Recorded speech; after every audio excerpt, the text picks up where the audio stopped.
Nos da muchísimo gusto concluir este ciclo de reflexión de este primer semestre del año 2025 con nuestro colega Pablo Martínez Zárate aquí a mi derecha, doctor. Vamos a leer una reseña curricular de él y pues trae mucho material para presentarnos, para que podamos discutir, para que podamos problematizar y para que podamos pensar en conjunto. De verdad, Pablo, me da muchísimo gusto tenerte aquí y creo que a todos. Bueno, pues hola a todos, un gusto estar aquí y compartir esta mañana con ustedes. Le comentaba a Tania, que la conocí cuando me invitaron a dar una clase en el doctorado, que había visto yo estos ciclos de reflexión, no había coincidido con mi disponibilidad. Normalmente, si no me equivoco, eran como a mediodía, o sea, no a las 11, sino como un poco más tarde, ¿no? Algunos, o sí, como que coincidía con una clase siempre, entonces no podía venir. Pero resonaba mucho con esa idea de el pensamiento anclado en la práctica o la reflexión anclada en la práctica. Y desde ahí me voy a presentar más en el contexto de interlocución que estamos abriendo el día de hoy. Trabajo en el departamento de comunicación, en el área principalmente de cine y creación artística. Me dedico a la producción artística en general, hago películas, instalaciones, cine interactivo, cosas de ese estilo.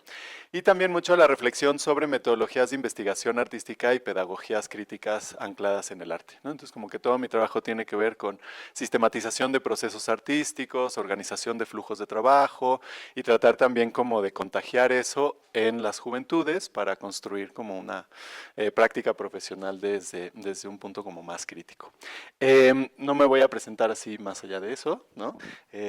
Bueno, yo estudié comunicación acá, después estudié una maestría en arte digital en Escocia y un doctorado en comunicación con un enfoque en pedagogía e investigación artística. El día de hoy tengo como una serie de... Bueno, me voy a ir así. De intuiciones que me gustaría compartir con ustedes y sobre todo anclar cada una de estas intuiciones a proyectos que he desarrollado a lo largo como de los últimos 7 años más o menos. Empezaré no con proyectos tan antiguos, quizás ya hacia el final puedo referir a otros proyectos previos, pero centrarme en proyectos desde 2018 más o menos a la fecha. Antes que nada, me gustaría, bueno, citar este libro que editó La Ibero, y que se llama Máquinas para ver y oír al límite del tiempo, hacia una crítica práctica de la comunicación, porque me agradó mucho que, sin haber propuesto yo un título para la sesión de hoy, se hubiera enmarcado dentro de este concepto de la crítica práctica. Casi todo mi trabajo académico, como decía, está anclado en un componente práctico. Entonces la reflexión crítica o el pensamiento crítico se encadena con proyectos muy concretos que abordan temáticas igual muy diversas, ya sea personales o comisiones, invitaciones que me hacen de fuera y que, bueno, ahí no necesariamente uno define la temática. Solo lo pongo como una referencia porque sí, desde mi perspectiva, es difícil situar una práctica o una reflexión crítica sin un componente práctico encarnado, como sin involucrarme también con comunidades específicas, sin tejer espacios de colaboración o espacios de encuentro, que son algunas de las motivaciones que han ido guiando el trabajo en los últimos 15 años, más o menos, desde que más profesionalmente empecé a hacer cine y arte interactivo. Digo, un poco en esta genealogía de mi regreso al Ibero después de haber sido estudiante, comentaba Mónica que desde segundo semestre que yo era estudiante de licenciatura, era ya becario del departamento y después salí y empecé a dar clases inmediatamente, después estudié lo que era la DESFI, después me fui a la maestría, después regresé, pero como que desde que estaba yo en este regreso a la universidad hace 10 años, más o menos, ahora que hacíamos ese recuento, creo que fue en 2015, una de las consignas de esa plaza por la que concursé fue armar una plataforma de creación y entre las ideas que se fueron cristalizando en los primeros años surgió esta propuesta del Laboratorio Iberoamericano de Documental, que es el marco, la plataforma de muchos de los proyectos que hemos ido haciendo en los últimos años. Lo pongo como una referencia porque ahora que se publicó el nuevo modelo universitario o el triángulo de generación, vinculación y formación, resonaba mucho con esta noción de la crítica práctica. Es decir, cuando uno hace una película, cuando uno hace una instalación, cuando uno hace incluso una serie de activaciones comunitarias, es difícil separar alguno de estos tres ejes, ¿no? Como que es muy natural que un proceso de generación involucre la vinculación y un proceso de formación involucre también la generación, ¿no? O la vinculación. Y de ese modo es que aquí ha recaído mucho de ese trabajo. No voy a empezar, curiosamente, con un proyecto de laboratorio, sino me voy a ir a un proyecto mucho más personal que me parece ilustra bastante bien esta noción de la crítica práctica y también refleja cómo mucho del trabajo que hacemos tanto en el laboratorio o que hago personalmente es inescapable, ¿no? Es como una urgencia a la que uno se tiene que entregar constantemente porque no puede dejar de hacerlo. Es como que si lo dejo de hacer me pongo de malas, me pongo agresivo, ¿no?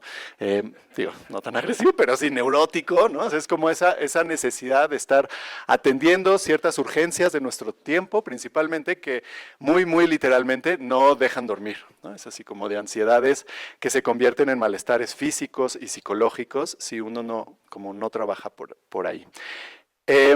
Y así, como en esos malestares, por ahí del 2014, con la desaparición de los estudiantes de Ayotzinapa, con el escándalo de la Casa Blanca, había como un montón de situaciones, particularmente del gobierno de Enrique Peña Nieto, que me generaban mucha inquietud, incomodidad y que no me podía sacar del pecho, ¿no? Y entonces, una manera de lidiar con esa realidad a la que nos estábamos enfrentando todas en ese momento era pues empezar a documentar ciertos momentos de lo que llamaba esa ignominia estatal en relación a la construcción de la memoria colectiva. Por ejemplo, recordarán la conferencia de prensa de Murillo Karam, en donde se enuncia esta noción de la verdad histórica, ¿no? Esta es la verdad histórica conformada por los datos aportados por la ciencia, porque más allá había una atribución tecnocientífica o tecnocrática incluso, a un dato que aparentemente está en la ciencia y que se vuelve irrefutable, ¿no? Y entonces empecé como a coleccionar esos momentos de negación de un acontecimiento histórico desde los espacios de poder para traducirlos a un archivo de la negación histórica. Entonces, bueno, ahí está el momento muy concreto de Murillo Karam y técnicamente lo que se trabajaba en términos artísticos era una descarga del material oficial de los canales de YouTube de la presidencia.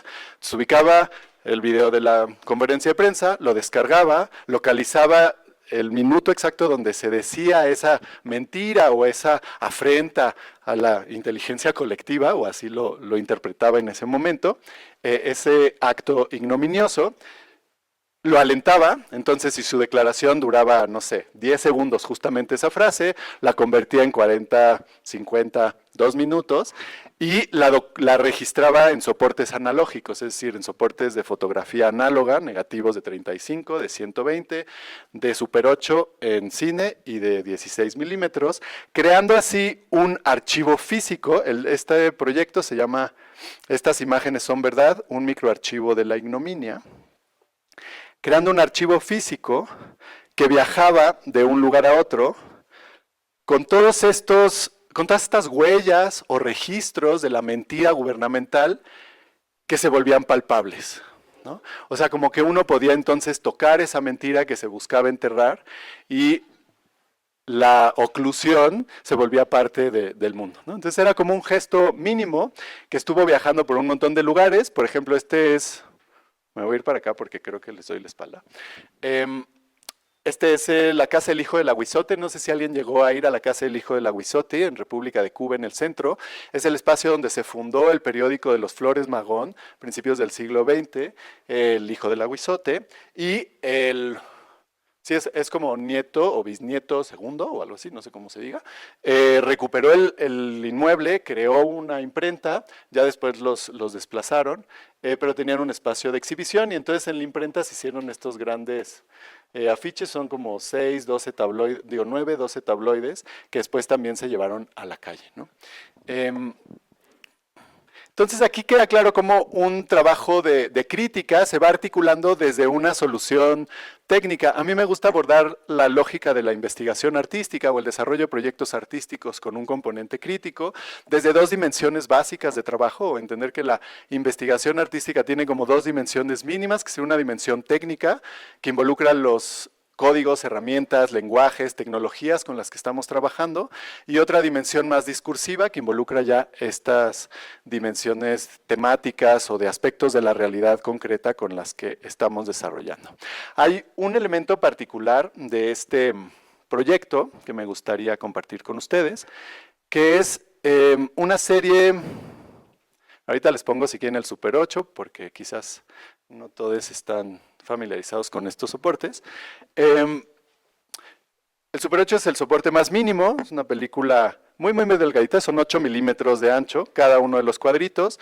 3 minutos de película son alrededor de 3.200 imágenes fijas, que son pues sí como 15 metros de película, y entonces cada uno de esos cuadritos pues se fue interviniendo la emulsión. Las películas analógicas tienen dos caras, una cara de base, que en este caso es poliéster, ¿no? Lo que se conocía como la celulosa, el celuloide, en realidad se superó por ahí de mediados del siglo XX, se pasó al acetato, después al poliéster, y el otro lado es la emulsión, que es la parte fotosensible o sensible a la luz, que genera la imagen, en este caso son aluros de plata, y eso es frágil, o sea, eso se puede levantar. Entonces era raspar cuadrito por cuadrito de 8 milímetros de los 3.000 y cacho que existen, y después que estaba buscando como esta representación de la violencia desde un lugar muy mexicano, y pensé en la grana cochinilla como una manera natural de representar el rojo. No había ninguna documentación de la aplicación de grana cochinilla directamente sobre soportes fotográficos en general, no solo fotoquímicos, pero los resultados fueron increíbles, ¿no? En términos de que sí hay una alusión a la sangre o a la violencia. Entonces les voy a poner ahí un fragmentito, nada más el inicio de este video, y sigo hablando un poquito. Voy a adelantarle la primera parte, que es un poco la explicación. Y espero no despertar fantasmas del pasado, ¿sí? Porque o sea, de esos que no nos gustan. Hay fantasmas que sí hay que despertar, pero hay otros que supongo.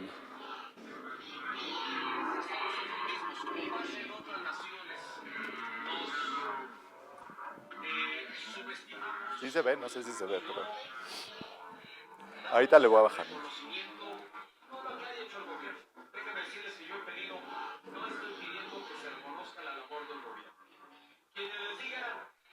En un país que está en crisis es seguramente lo que pueden tener en sus mentes, porque no es lo que está pasando.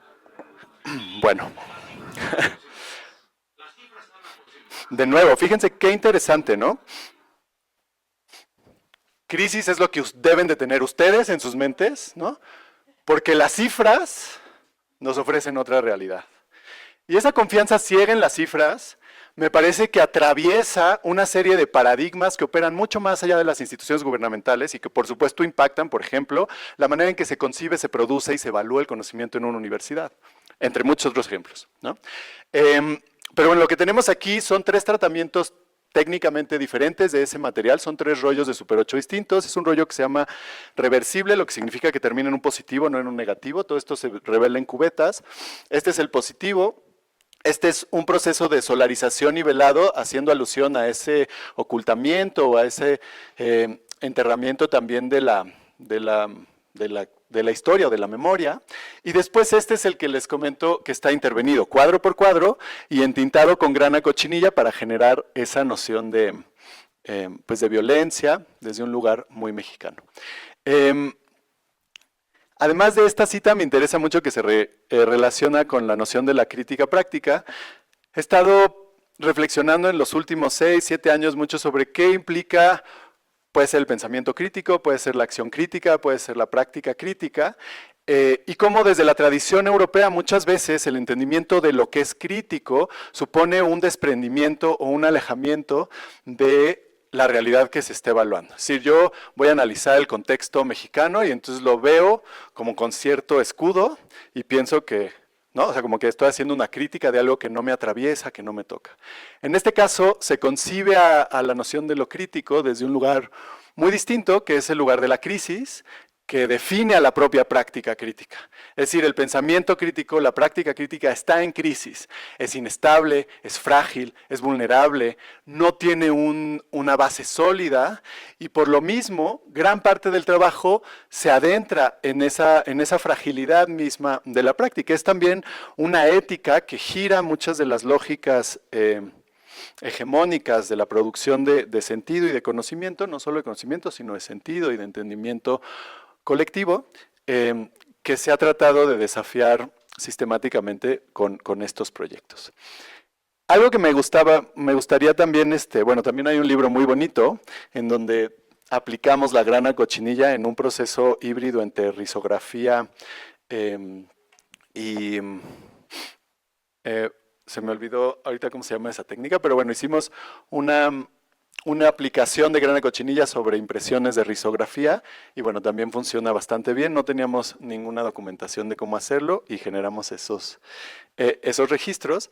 Pero otra cosa que me gustaría decir de esto es que, y evoca esta cita o esta frase de Pablo Picasso de la inspiración me agarra trabajando, o algo así, o la de Johannes Brahms de la inspiración sin oficio es como un junco agitado por el viento. O sea, es como que en la talacha es donde las ideas llegan, ¿no? O cuando nos sentamos a escribir es cuando las ideas llegan, no es como que podamos prefigurar un texto anticipadamente. Y entonces en esta búsqueda de representar la violencia desde un tinte mexicano, rojo, pues me empezó a fascinar la grana cochinilla y empecé a hacer una serie de imágenes. Esta es una serie abierta que se llama Codex Cochinilla, que se ha expuesto en varios lugares, ¿no? Igual muchos soportes, muchos espacios, y estos son igual impresiones de cuarto oscuro, de plata sobre gelatina, pintadas a mano con distintas diluciones, porque bueno, aprendí que la grana cochinilla, según con qué se diluye, genera tonalidades diferentes. Para decir que bueno, estos procesos de investigación tampoco están orientados a los productos, ¿no?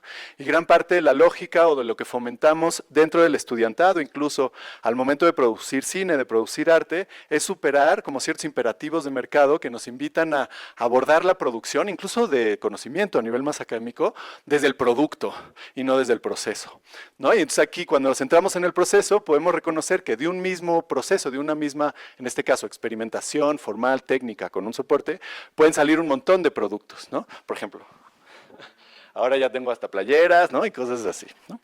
Entonces, decir que, bueno, enfocarnos en los procesos también nos permite construir comunidad durante el desarrollo de la producción de conocimiento y no solo a partir de un producto que de alguna manera es un poco estéril, ¿no?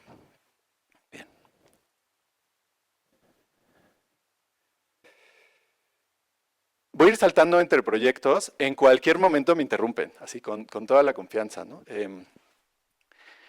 Casi de manera paralela, bueno, este proyecto, decía, empezó por ahí de 2014, se presentó por primera vez en 2018, y esta película es una película que se hizo principalmente en 2018, que se llama El Monopolio de la Memoria. Es una película que recupera el fondo fotográfico del Heraldo de México, que está aquí en la biblioteca, particularmente el fondo dedicado al 68, y igual saben que en lugar del tráiler les voy a poner los primeros 3 minutos, creo que hay una muestra, subió el archivo.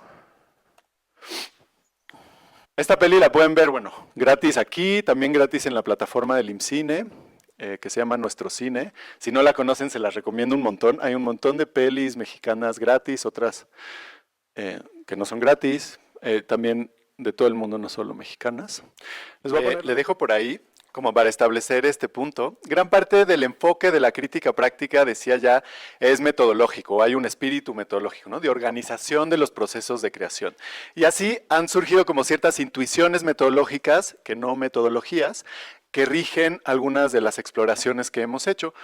Y una de ellas es esta idea del archivo como acontecimiento, que está muy presente en estos dos proyectos, tanto el de estas imágenes son verdad como en el monopolio de la memoria, y que supone que un archivo lejos de ser un espacio como de anaqueles que acumulan documentos y polvo sobre el pasado, es un espacio de redefinición tanto del presente como del futuro.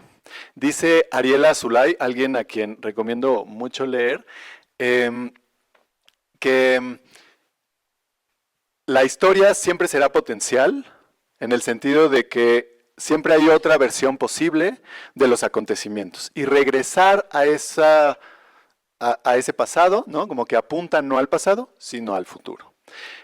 Bueno, es como un ejemplo. Y para aterrizar este ejemplo, también les quiero mostrar esta otra pieza que se llama El cuerpo es un archivo.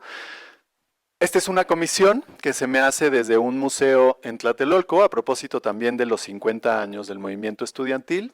Se hace de manera paralela a la película y con el mismo material. De las 1.370 fotos que están en la película, sobre el 68, se seleccionan 60 y se trabaja en colaboración con un colectivo de danza buto que se llama Sociedad de Carne y Hueso, para...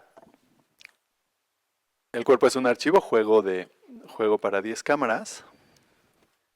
Aquí se ve bastante bien. Se ponen en una caja, en un foro de cine, y entonces una a una las integrantes del colectivo se van acercando a la caja, toman una foto, la muestran a una cámara destinada para ello, después a sus compañeras y empiezan a responder desde el cuerpo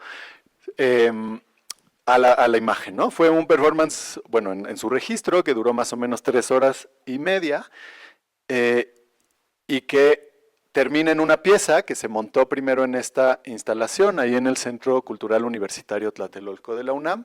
Es una instalación hecha para 6 proyectores. Entonces se mapea, ¿no? Como que se configura un video muy, muy largo con estas 10 cámaras y después se mapea en 6 proyectores con un audio 5.1. Y finalmente, después de estar en ese museo por un año, se monta en un headset de realidad virtual como un video inmersivo, solo como muestra.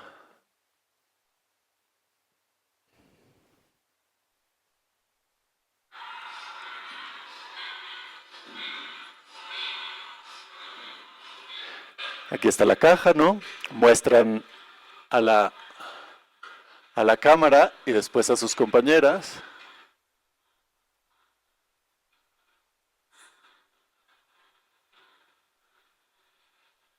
Y después desde el cuerpo, ¿no? Algo importante aquí es el sonido. Suenan las máquinas, así como los cuerpos o las cuerpas. Y nos habla de una activación de ese archivo desde un lugar completamente diferente. La película, a pesar de tener grandes secuencias musicales, pues son 2 voces en off reflexionando sobre cómo se construye la memoria histórica, particularmente de ese acontecimiento. En realidad no hay fechas, no hay nombres, no es como decir, pues fueron ellos o fueron los otros, ¿no? Sino más una reflexión sobre la construcción de la memoria histórica. Y aquí es una reflexión de cómo esa memoria histórica atraviesa los cuerpos, los afectos, ¿no? Y son indisociables. Y esas 2 posibilidades, esas 2 lecturas entre 1.000.000 más, están en el archivo, como están depositadas en esos documentos, ¿no?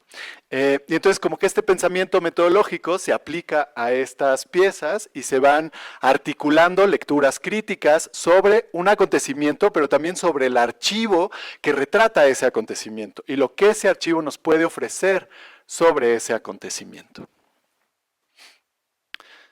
Todo esto está en línea, como pueden ver, entonces... se las puedo dejar abiertas, ¿no? Decía al inicio como que hay ciertas urgencias inescapables. No sé si conozcan por ahí un cineasta ruso muy influyente, ¿no? Muy importante en la historia del cine, que se llama Andrei Tarkovsky. Tiene como muchas reflexiones sobre la práctica artística como un proceso de sacrificio y habla de la imposibilidad de separar el trabajo de la vida, ¿no? O sea, como que son 2 cosas que van sumamente entrelazadas. Y en este caso, por ejemplo, a mí Tlatelolco desde la infancia me ha cautivado. Mi abuelo participó en la construcción, él fue director de Banobras durante mucho, mucho tiempo. Y entonces desde muy chico yo estuve yendo a Tlatelolco y así pues hay un montón de proyectos que hemos hecho en Tlatelolco. Este es un proyecto paralelo que se estrena en 2019, más o menos realizado de manera simultánea a los 2 anteriores, que se llama Disecciones sobre planos. ensayos desde Tlatelolco, que me permite también, o decido comenzar por uno de estos para inaugurar los que siguen, como encontrar otros formatos para la producción de sentido, de nuevo, no solo de conocimiento, ¿no? Porque el conocimiento a veces pareciera cristalizado en un momento concreto, histórico, pero se supera, ¿no? El conocimiento está siempre en evolución y el sentido también, pero el sentido es como más situado, entendimiento. Entonces, aquí se han buscado recurrentemente durante ya más de una década otros formatos para abordar la realidad. Y uno de los formatos que más me ha interesado, aunque prohibitivo por cuestiones de acceso tecnológico y brecha tecnológica y demás, es el de los documentales web o del cine interactivo en línea. Y entonces son páginas a las que uno entra y puede navegar libremente entre los contenidos. Por ejemplo, aquí tenemos un mapa de Tlatelolco reconstruido a partir de una maqueta en donde nos podemos ir moviendo por distinto tipo de contenidos. Los rositas son textos sobre distintos ejes históricos que atraviesan Tlatelolco. Estos son lo que llamo videopoemas, de nuevo Super 8, editados ya digitalmente con improvisaciones de piano, ¿no?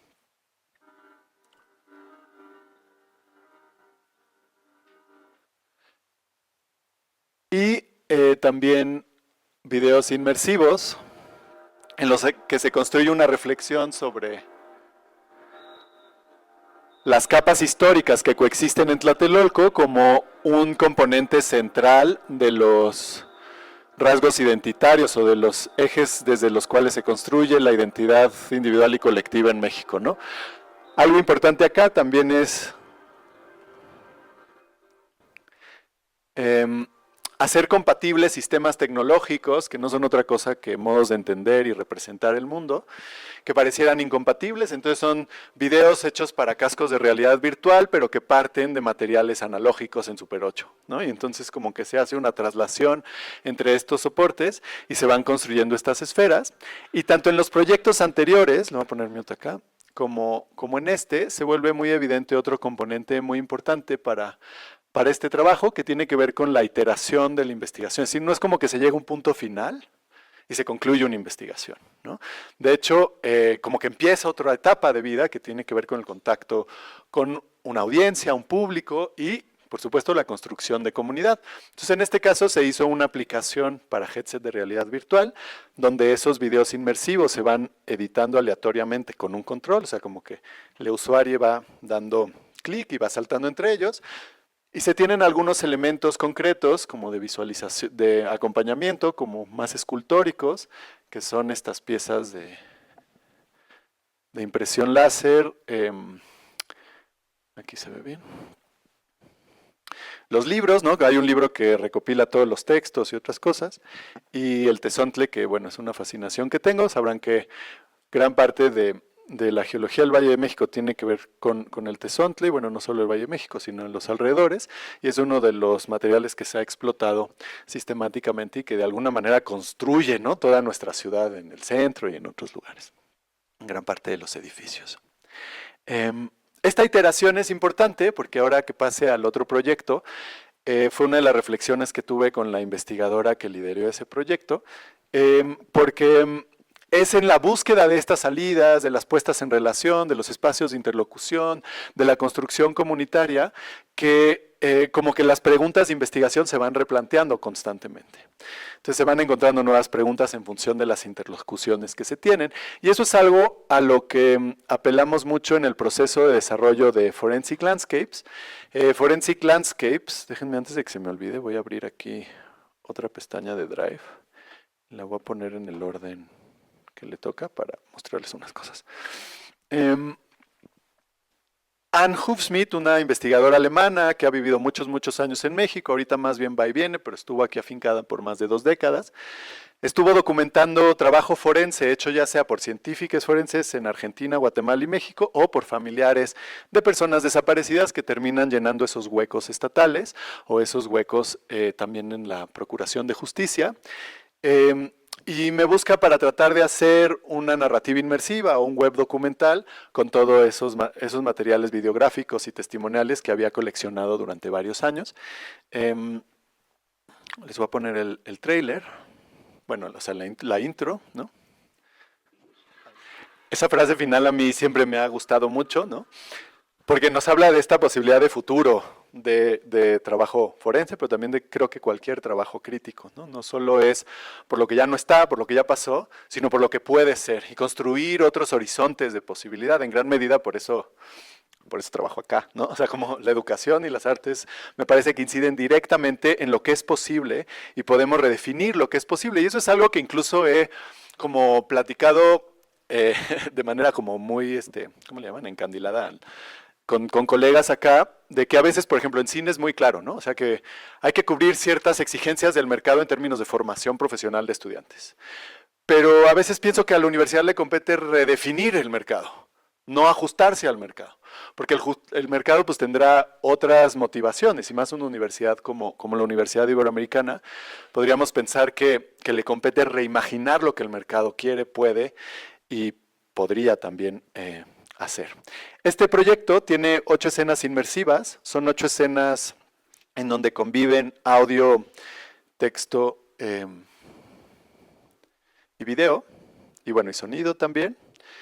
Cada una de esas tiene temas, también se construye con una tecnología que se llama Web 360, donde hay 2 tipos de contenido básico que son fichas de personajes. Estas fichas son de buscadoras, buscadores o científicos forenses, y los pequeños videos que van entretejiendo testimonios. En total son más de 80 minutos de video, es como si viéramos un largometraje, ¿no? Pero distribuido en fragmentos, en pedazos. Esa idea de la búsqueda forense, como de ir buscando lucecitas, se trató de emular en todo el proyecto, y aquí surge otra intuición metodológica que tiene que ver con la imaginación forense, buscar rastros, qué rastros tenemos, ¿no? También desde la pedagogía crítica he trabajado mucho con la investigación temática, lo que significa como dividir, perdón, pero esto me cuesta trabajo el mouse, ahí está. Dividir nuestro universo narrativo de investigación en pequeños temas para hacer más navegable todo el tránsito, toda la exploración, y después ir identificando esos rastros, nombrándolos, ¿no? Como el acto de nombrar, como un acto profundamente político, desde dónde se nombra, por qué se nombra como se nombra, qué elementos se utilizan para nombrar, etcétera, ¿no? Y entonces acá lo que hicimos fue también encontrar esos espacios. Por ejemplo, cada vez que uno ve un video, ve un video, cambia de color la animación, y ya sabemos acá abajo qué vimos, qué no hemos visto, son como esas pistas, ¿no? Es como un mapa forense al mismo tiempo. Este es el laboratorio forense, que fue nuestra escena madre, ahora verán por qué. Cada uno también tiene un paisaje sonoro que hice para esto. Y en el proceso con Anne fue bien interesante porque de entrada primero ciertas soluciones técnicas para ella eran impensables, como el uso de ilustración, animación, venía desde una lógica como mucho más periodística, si se le quiere llamar, o documental tradicional, y esa fue una primera grieta que se inauguró en este proceso, que permitió también visibilizar realidades contrapuestas, en este caso Guatemala, México y Argentina, pero pues también quizás toda América Latina, o muchas partes de América Latina y del sur global, como este régimen del terror, este modo de operar de los regímenes del terror que se ha vuelto norma, ¿no? Cada vez tenemos nuevos hallazgos, no sé si leyeron hace poco, pero y cada vez son más aterradores, ¿no? Pero pareciera que cada vez somos más incapaces de responder a esos hallazgos, y gran parte de esta imaginación forense busca detonar esas posibilidades de nombrar desde otro lugar principalmente. Es el tema del duelo. Este es el ministerio de la ley, un poco como ese espacio vacío. Ahora estamos trabajando con Anne en otro proyecto que se llama Paisajes Institucionales, o bueno, no se va a llamar así, pero aborda los paisajes institucionales, y es ahora meternos a los espacios institucionales de las fiscalías de desaparición y ver qué se escucha, qué suena, qué dinámicas hay, qué códigos de comunicación, convertir como un registro sensorial de los espacios institucionales a propósito de la desaparición forzada, ¿no? En México y en Colombia en este caso. Este es el último, un poco antes del epílogo, que es la realidad escindida, como esta dualidad a la que nos enfrentamos todos los días, una normalidad violenta, que es difícil también de nombrar. Y un epílogo que nos hace pensar en el papel del arte o en el papel de este tipo de estas estrategias a partir del caso de Jorge Velarde, que es un sobreviviente de la dictadura a quien le desaparecen a su pareja en los 70 y hace una serie de trayectos en barco. Él vive en barco en Buenos Aires y hace una serie de trayectos en barco para, pues sí, como restituir las rutas y en eso los cuerpos de los vuelos de la muerte. No sé si están familiarizadas con los vuelos de la muerte, pero era uno de los mecanismos de desaparición de la dictadura argentina sobre el Río de la Plata, ¿no? Y aventaban los cuerpos al río, ¿no? Lo que él hace es ir aventando flores en esas rutas, porque bueno, no se sabe, además es un río, entonces se los lleva, ¿no? La corriente, entre otras cosas. Para esto me gustaría mostrarles, ¿saben qué? Es más fácil si me voy acá, denme medio segundo. Los documentos de trabajo, porque como Anne estaba fuera, pedagogía.pablomz.info, pues mucha de la interlocución se hacía virtual, remotamente, y entonces empezamos haciendo notas de arte, que le llamaba, digamos, como mi función más de dirección artística, y estas nos permitían ir dándole seguimiento y encontrando la estética. Todo esto para decir que, así como ella tenía preguntas concretas sobre las dimensiones sociales, políticas, incluso históricas de la desaparición forzada o del trabajo forense más específicamente, el trabajo estético se convirtió en una forma de extender las preguntas de investigación. Esto no fue un trabajo de divulgación de una investigación, es lo que quiero decir. El trabajo de construcción narrativa alrededor de las investigaciones impacta directamente las preguntas de investigación que estamos planteando. La manera en que se articulan esas preguntas, dicho de otro modo, cambia el punto de llegada de las exploraciones. Entonces, por ejemplo, de las primeras cosas que hice con Anne fue este trabajo de leer sus materiales desde un lugar que ella no los estaba leyendo, que era el lugar como más estético, por ejemplo, ¿no? Entonces, ¿qué códigos de color existen en esos materiales? Tal cual, ¿no?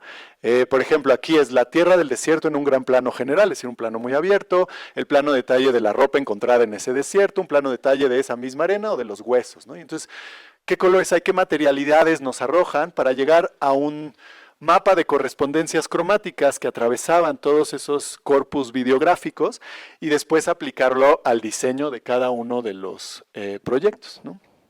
Este es todo lo que ven en el documental interactivo, se reduce a ese esquema que puse allá, que es un fondo, que es una imagen de paisaje, después unidades narrativas secundarias, que son las fichas de personaje, y las primarias, que son los videos con los menús de navegación. Fuimos descubriendo la estética, fuimos explorando, ok, qué estilo de animación nos interesaría, cómo van a cambiar los colores con la interactividad, cómo vamos a integrar materiales videográficos provenientes de distintas cámaras, distintos países, distintos momentos históricos, y qué tecnología íbamos a usar, ¿no? Porque no es como que todo esto se pueda definir de antemano. Hay cosas que no funcionan, en el Tlatelolco ya no les mostré, pero también hay cosas que se quieren hacer, como por ejemplo lo que hicimos o lo que vieron es un Web 360 o Web VR, que es una imagen inmersiva en web, que se programa ahí con 2 o 3 códigos, y queríamos hacer eso con paralaje, que el paralaje es esta idea como de mover dos planos, un plano en 2 dimensiones, y dar la ilusión de profundidad o de 3 dimensiones, ¿no? Pero este arbolito que teníamos en la prueba se glitchaba todo, entonces bueno, como que esas soluciones fueron importantes, y ya que más o menos fuimos intuyendo, pues empezamos ahora sí a depurar las composiciones, a introducir la línea del dibujo para finalmente llegar a la propuesta que ya aplica el mapa cromático a cada una de las temáticas. Cada temática tiene de algún modo su intención, su emoción, su paleta de color, que se acompaña, por ejemplo, con los audios que también produje para esto. Super. Habla de una no linealidad, de nuevo, del proceso como el lugar donde las ideas primero se se cultivan y luego se cosechan, ¿no? Se cuidan, se procuran. Hay una distinción muy, muy bonita que hace un cineasta alemán que se llama Alexander Kluge sobre la figura del artista como domador o como jardinero. Y creo que se podría aplicar como a la vida, ¿no? Podemos vivir la vida como domadores o como jardineros. El domador es el que quiere domar a la bestia y el jardinero es el que tiene que acoplarse a los ritmos de crecimiento de otra criatura o de otro ser, muy distinta a nosotros, ¿no? Con una configuración orgánica, biológica muy, muy diferente, pero que bueno, ahí se puede crecer. Una amiga cuando platicamos esto, me dice, sí, pero también puede ser jardinero como domador, ¿no? Y lo que se me venía a la mente son como estos arbolitos que están hechos como de, ajá, o los bonsai, claro, ajá, pero me pienso como en los que hacen como de venadito y de no sé qué, ¿no? No lo había pensado, pero igual hacia el final como que llegaría esta noción de los rituales de cuidado y que creo que tiene mucho que ver con eso, ¿no? Gracias. Entonces, bueno, más o menos ahí se ve este tránsito, esta búsqueda y descubrimiento de la estética, del proceso y de lo que fuimos logrando a lo largo de este camino, ¿no? Sí, todo está público, sí. De hecho, esto que vieron acá era lo que solía ser mi blog. Algo que me ayudó mucho en la pandemia es que siempre he tenido blogs de clase. Entonces ya era como, bueno, ya no nos vamos a ver la semana que entra, pero ahí está todo, ¿no? O sea, así como que así empezó. Entonces sí, digamos, lo que puedo hacer también es dejar todo esto abierto para que después copiemos y peguemos en un correo todo. Si quieren me lo mandan, les comento qué es cada link y ya se los rebotamos para que les llegue a todos. Súper. Entonces sí vienen aquí en cosas que les comparto a los estudiantes de documentos de trabajo, ¿no? Como que hay un montón de documentos distintos, como estos que están acá. Creo que borré otro proyecto que era anterior, pero que me servía solo para establecer este punto del momentomx.com. A ver si sigue vigente esta página, hace mucho no entro. MomentoMX, sí. De la investigación temática, porque pues cuando hablamos de temas difíciles, sórdidos, es a veces muy complejo nombrarlo, abordarlo, ¿no? Es como muy desgastante incluso. Entonces, el trabajo de investigación temática en procesos de exploración o de universos muy complejos ayuda a simplificar el tránsito y la navegación. En este caso fue una comisión también que se me hizo para hacer una serie interactiva sobre industrias creativas en México. Logramos hacer los 2 pilotos, que eran editoriales independientes en la Ciudad de México y música electrónica y experimental. Entonces, cuando una entra a estos espacios, de nuevo ve 5 videos inmersivos, cada uno de estos es un video, ahorita puedo poner un cachito, ¿no? Entonces, agentes, mercado, procesos, panorama, productos. De nuevo, si nos metemos, igual visitar un poquito, pero ahí va. Todos los puntitos que ven ahí son momentos de interactividad. Soy Daniel Romero, soy Jesús Pacheco, mi nombre es Rafael Villegas. Hola, soy Lucia Anaya, yo soy Moni Saldaña. Eric Lamour. Hola, yo soy Eduardo Caudillo. Yo soy Ricardo. Me llamo Alexander Rendón. Rodrigo. Y así si me meto a editoriales independientes, también tengo exactamente los mismos, ¿no? Y si me meto acá, por ejemplo, puedo empezar a visualizar ese universo narrativo desde otro lugar diferente, que es otra vez esos 5 temas, ¿no?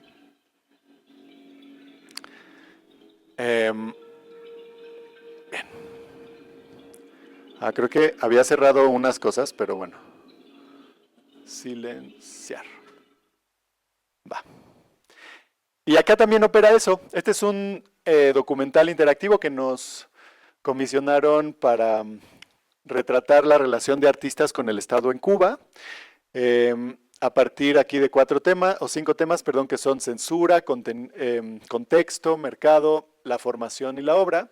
Cada vez que entramos a un espacio vemos esos videos relacionados y pequeños clips. También involucró una película que es como lo que se llama proyectos transmedia. Mucho de lo que hago entra en esa categoría de lo transmedia, donde tenemos una película, una exposición, el documental interactivo, y cada uno de esos soportes de algún modo retrata desde un lugar diferente este universo temático al que nos estamos enfrentando.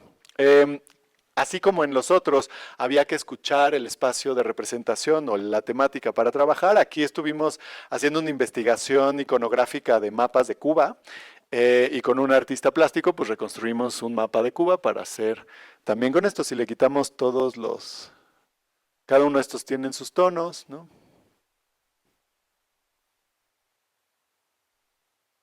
Entonces ahí está nuestro mapa. Y entonces, si nos vamos a los documentos de trabajo, de nuevo, vamos a ver cómo esas categorías están en una base de datos sobre la cual fuimos nosotras trabajando a lo largo del proyecto. Cada uno de los entrevistados tiene aquí como sus temáticas, cuánto dura los fragmentos, los colores con los que estamos trabajando y viceversa, ¿no? Cada tema ya tiene a todas las personas, son como checklists casi, ¿no? Cuando uno está navegando estos procesos se vuelve muy abrumador y a veces es muy difícil localizar qué ya se hizo, qué no se ha hecho. Normalmente trabajo con equipos acá en línea. Y eso. Bien. Ahora que me acuerdo, creo que sería importante para que veamos que no todo es bonito o fluido. Durante la pandemia, no sé si recordarán una convocatoria de investigación que se llamó Es hora de usar la cabeza, o, no, esa era la de, ahorita les digo esa, pero más de, no me acuerdo cómo se llama ahorita, pero era de COVID, ¿no? Como apoyo a COVID. Y entonces trabajamos con un colectivo de enfermeras, enfermería visible, enfermería invisible, un proyecto muy complejo, porque la convocatoria salió en Semana Santa, o sea, era como un mes después de la pandemia, y empezamos a trabajar en mayo, directamente con grupos de enfermeras y enfermeros que estaban atendiendo en hospitales a personas con COVID. Hicimos un podcast, un documental y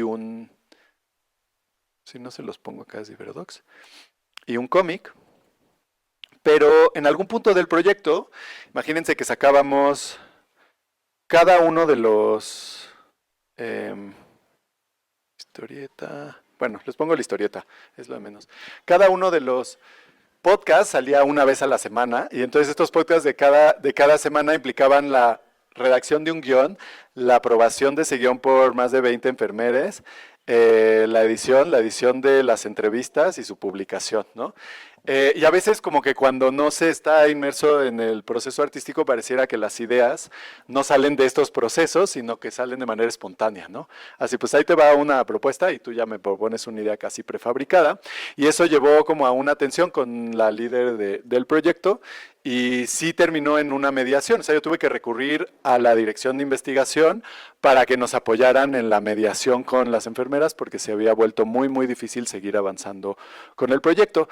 El hecho de haber tenido todo documentado, pues nos ayudó un montón a poder también resolver el conflicto y llegar a buen puerto con lo que nos habíamos planteado, ¿no? Todo está disponible también en Iberodocs, entonces por ahí lo pueden ver. Y del otro proyecto de Es hora de usar la cabeza, creo que eso sí es del terremoto del 2017. Hicimos una serie de activaciones en Xochimilco a propósito del temblor y una película que también pueden ver en la página de nuestro cine, que se estrenó en Ambulante en 2022. Y que reflexiona mucho sobre nuestra relación con el espacio urbano en la Ciudad de México. Entonces, digo, se las dejo solo como una referencia adicional. Esta es una peli también como de 1 hora, una peli de ensayo que propone la grieta como una figura para reimaginar nuestra relación con el Valle de México. Bien. Ahora, este es uno de los proyectos más complejos que hemos desarrollado, o que por lo menos personalmente me ha tocado desarrollar en los últimos años. Es una comisión de un colectivo que se llama TriSpaces, que tiene académicas y académicos de principalmente Canadá, México y Francia, y que abordan fenómenos juveniles de transgresión y transformación urbana en Ciudad de México, Montreal, París y Hanoi. Y entonces tenían más de 40 casos de investigación documentando pues, estas manifestaciones transgresoras, transformadoras en los espacios urbanos de estas 4 ciudades, que de hecho les puedo enseñar exactamente cómo se ve. Mejor en una nueva para no hacerme bolas. Bueno, ya me van conociendo, así es un poco mi cabeza, pero...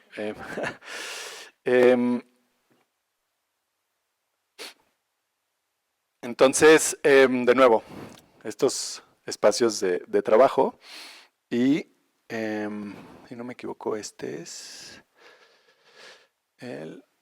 uno de estos y el otro es este de acá, este mero. Entonces nosotros teníamos más o menos esto, ¿no? O sea, como una base de datos inmensa, con abstracts de cada uno de los casos, con las categorías que todas esas personas ya habían definido. Cada uno de los mapas son mapa transformación, mapa de transgresión, un poco de las fichas de resúmenes de los casos, y eso había que transformarlo en un atlas interactivo, ¿no? Entonces era, bueno, pues... ¿Por dónde?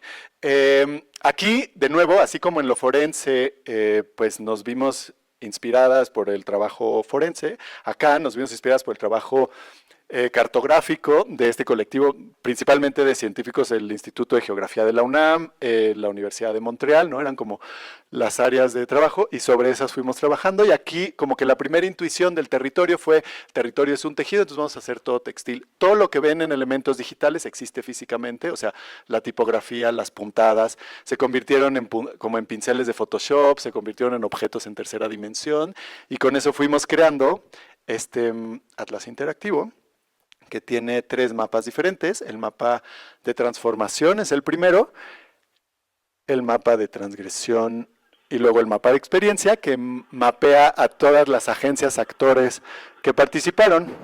También hay sonido, lo voy a mutear para cuestiones de comunicabilidad. Aquí está la llave del mapa, donde de nuevo todos los iconos existen físicamente, ¿sí? Podemos ir visualizando la transformación, el personal, espacio, o los tipos de transformación, perdón, transformación personal, espacio público, proceso político, o las escalas de transformación en cada uno de ellos. Y estos mapas también existen físicamente como telas, y entonces son telas que uno puede mover. Podemos ver el contrapunto, como la puntada por el reverso, ¿no? Que es algo muy hermoso en cuanto a sus texturas. Y ya que nos metemos a uno de los casos, por ejemplo, podemos leer la ficha del caso y la ficha completa del caso. También estos son retazos de tela reales, ¿no? Como que digitalizados. Como que tengo una fascinación también con la materialidad y cómo la materialidad nos da otro tipo de lecturas de la realidad también, con los afectos, con la corporalidad. Creo que la práctica crítica está anclada también como en esa afectividad y en esa corporalidad situada. Este es entonces el mapa de transformación. El mapa de transgresión es ya por cada una de las ciudades y aquí tenemos categorías como sujetos de transgresión, órdenes de transgresión y prácticas transgresoras. Y de la misma manera, pues cada caso tiene estos órdenes de transgresión asociados a ese caso, los sujetos transgresores y la ficha completa que es igualita a la que ya vimos, ¿no? Los colores refieren a las ciudades, cada uno de los colores. Azul es Montreal, rosa es París, amarillo es Hanoi y verde es México. Y finalmente, para como entender la dimensión del proyecto, este es el mapa de experiencia, que son todas las personas, actores, instituciones involucradas en la generación de esa información, ¿no? Y entonces aquí cada una de estas, ya sea persona, proyecto u organización, tiene una pequeña ficha, principalmente en las personas, pues habrá quien sí dio sus datos, habrá quien no, ¿no? Pero es como un directorio interactivo de las personas investigadoras que construyeron esa base de datos inmensa a la que ya vieron ustedes, ¿no? Como decía, este es uno de los proyectos sin duda más complejos a los que nos hemos enfrentado y fue muy satisfactorio ver cómo sí en ese proceso pues fuimos aprendiendo mucho desde las intuiciones, en este caso cartográficas, para poder resolver los retos estéticos y narrativos, incluso tecnológicos de este proyecto, ¿no? Bien. Aquí tengo como un intermedio, bueno, no un intermedio, pero como parte del sabático fui invitado a hacer una residencia en la Academia de Cine de Holanda.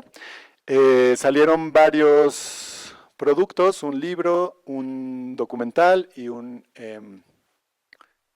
voy a abrir el PDF mejor. Y una exposición, la exposición no la voy a reseñar ahorita tanto. Lo que sí me interesa de esto es que es un punto de llegada que está también presente en aquel otro que utilicé para abrir la charla, que es el de máquinas para ver y oír al límite del tiempo, es decir, de la crítica práctica.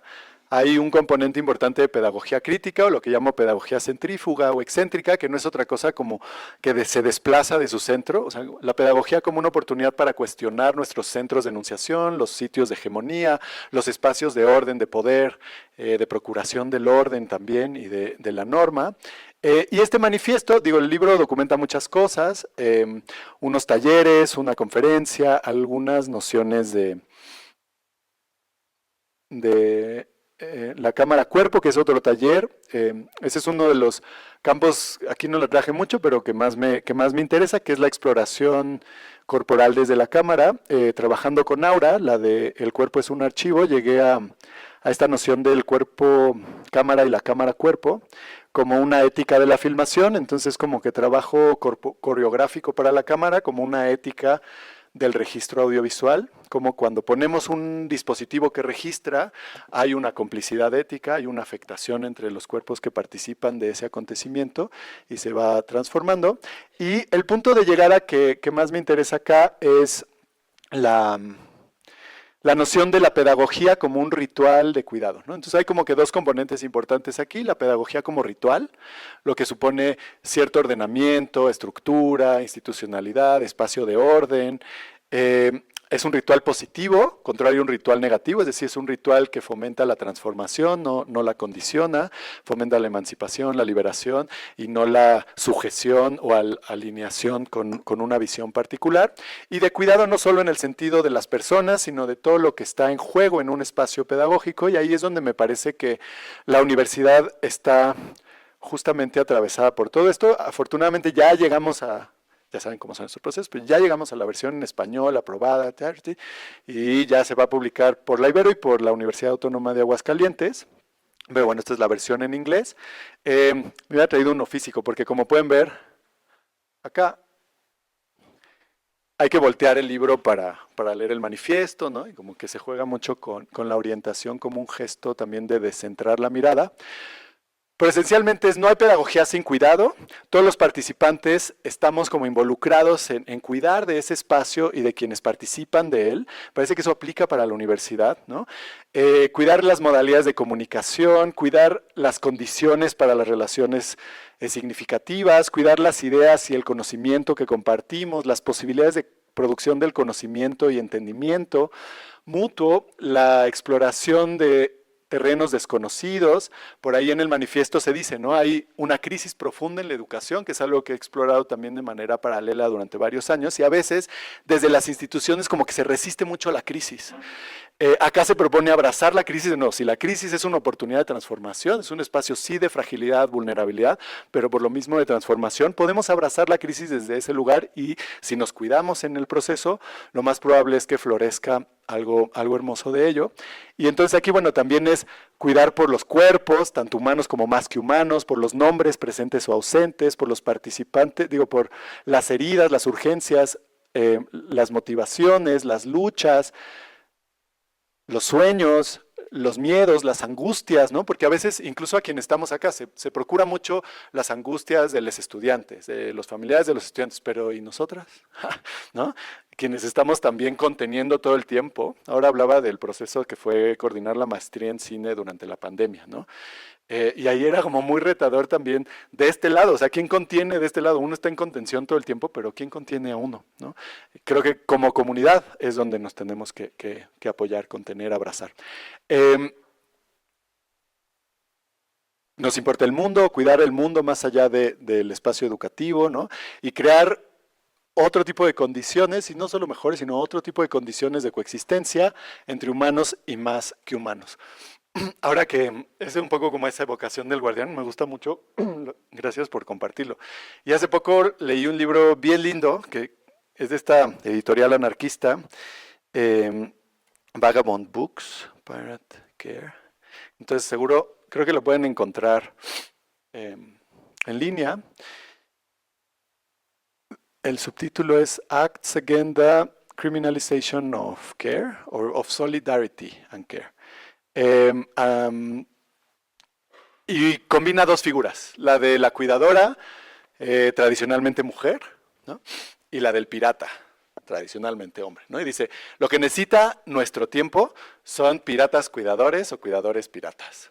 O sea, que tengan como esas dos personalidades de, pues sí, del pirata, ¿no? Y de la cuidadora. Se los recomiendo un montón. Tiene ese toque anarquista, pero bueno, uno se posiciona más ahí. Y de manera paralela también hicimos esta peli que se llama Tomas Oblicuas. Es una peli, bueno, el subtítulo es Meditaciones sobre arte y crisis. Y déjenme ver si de casualidad les puedo... Sí, les voy a poner las últimas dos secuencias, estamos todavía a tiempo, para después terminar con el proyecto de investigación que estamos haciendo ahorita y dejar también minutos. Por favor, de nuevo, si alguien me quiere interrumpir. Es una película que fue también para mí excéntrica en el sentido de... Me obligó a hacer una película desde un lugar muy diferente. Una película que tiene pura música, textos y ya, así.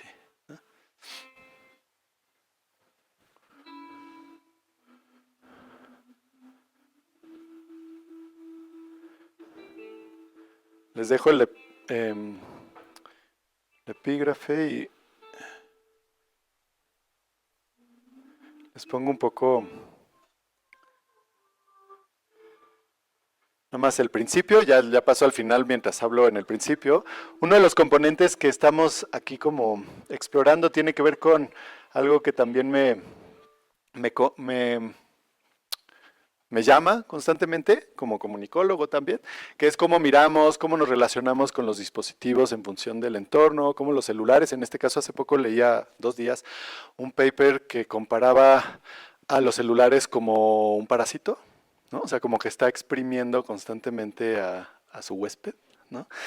Y me hizo mucho sentido. Entonces, ¿qué transformaciones de la sensibilidad están surgiendo hoy en día y cómo afecta eso? Sí, la producción artística, pero también los espacios de diálogo, de comunidad, de intercambio, ¿no? Entonces, pues bueno, las primeras secuencias tienen mucho esta relación tanto del mirar tecnomediado como con la naturaleza y el arte, cómo nos mira de regreso aquello que dejamos de mirar, ¿no?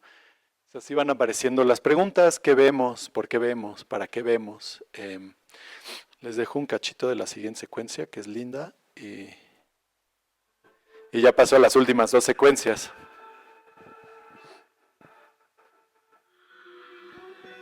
Prácticamente en todos los proyectos trabajamos con estudiantes o exalumnos recientes, ¿no? De la maestría en cine o de la licenciatura, este lo editó un alumno que acaba de terminar la licenciatura.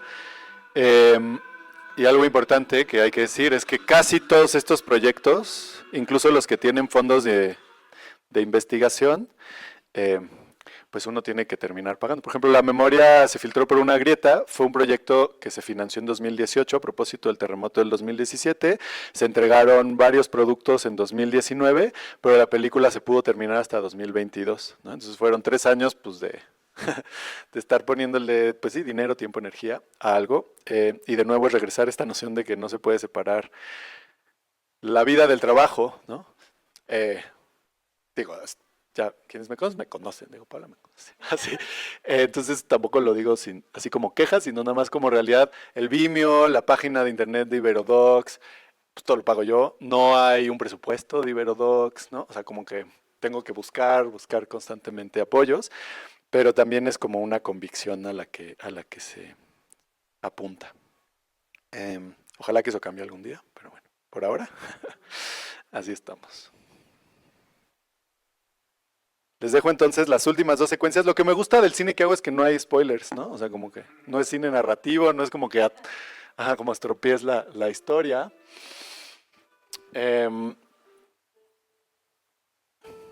Bueno, esa es Lía, que ayer era muy tranquilita, pero ya tiene 2 años y...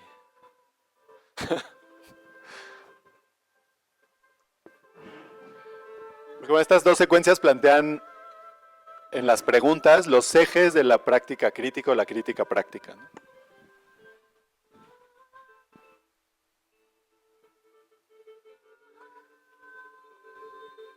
Bueno, como que esta dualidad, que pareciera como también una perspectiva muy binaria, no es que sea blanco y negro, pero sí me parece configura toda posibilidad, tanto de la educación como de la práctica artística, que es cada decisión que tomamos en la vida puede crear posibilidades o destruir posibilidades, ¿no? Pensemos en cambiarnos de un carril en el coche, ¿no? O dejar pasar o no dejar pasar a un peatón o algo así, ¿no? Entonces es como sensibilizarnos constantemente sobre cuáles son los efectos de nuestras decisiones y si están creando posibilidades o están destruyendo posibilidades. Para nosotras mismas, para quienes nos rodean, para el mundo, para los espacios institucionales.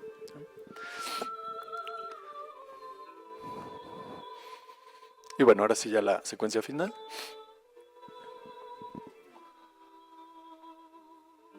Que la secuencia final también establece desde una técnica muy concreta. Este es filmado en Super 8 y 16, esto es 16 milímetros, la secuencia también final, donde se expone sobre un mismo pedazo de película 2 veces para que vayan moviéndose los horizontes. Eso es imposible de hacer en una cámara digital, por ejemplo, ¿no? O sea, solo con una tecnología de esta naturaleza uno puede dividir el horizonte.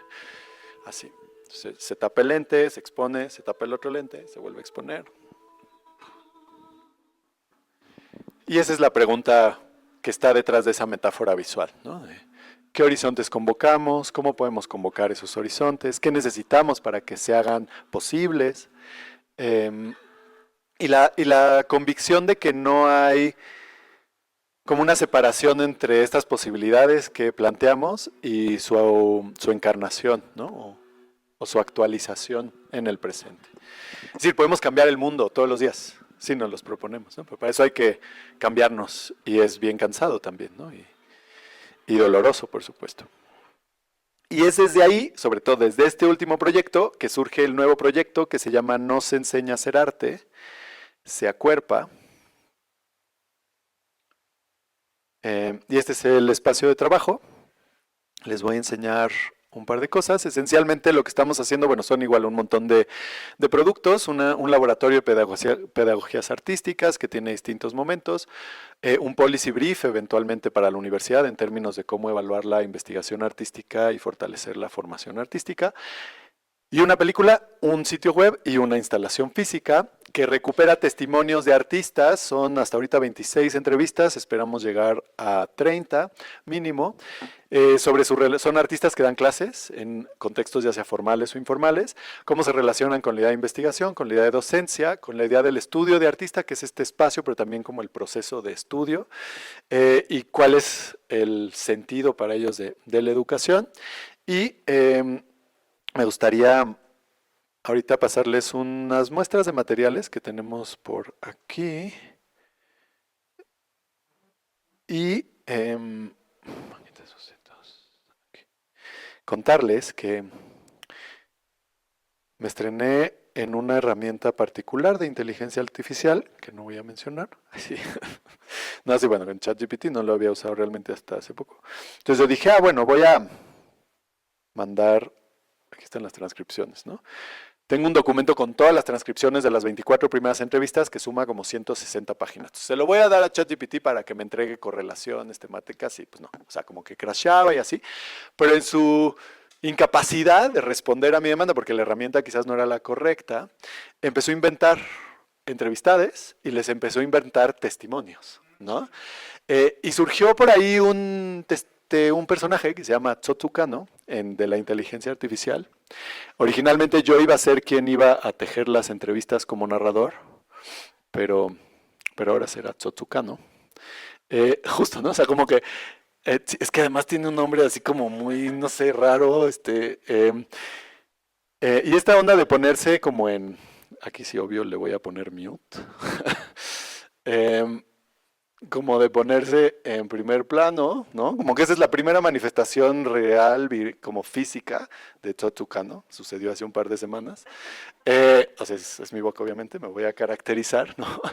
Pero es una metáfora visual o de proceso de cómo las investigaciones nos trastocan, nos transforman, ¿no? Alteran incluso quiénes somos, nuestro cuerpo, cómo nos llamamos, etc. Estos son documentos, obviamente, de proceso, de trabajo. Y ya finalmente les quiero mostrar el videíto con,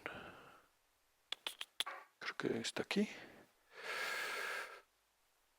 Teaser 1 HD final. Para que escuchemos las voces de estas personas y un poco para ellas qué es el valor del arte, que creo que tiene mucho que ver con lo que se ha vertido por acá. Y ya dejar este espacio final para platicar un poco, ¿no?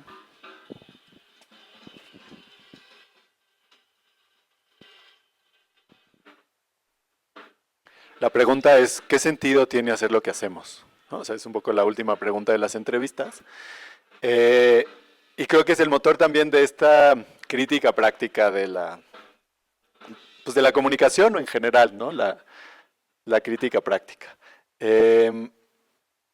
Y esa creencia, que a veces podría tacharse de ingenua, ¿no? Es el motor de pues, prácticamente todo el trabajo que está acá. Y una de las razones fundamentales por las que estoy hoy aquí como alguien que trabaja en una universidad y que decide acá estar, ¿no? Pues eso quería compartir con ustedes y dejar un rato también para charlar y dudas y inquietudes que quizás tengan por ahí. Muchas gracias.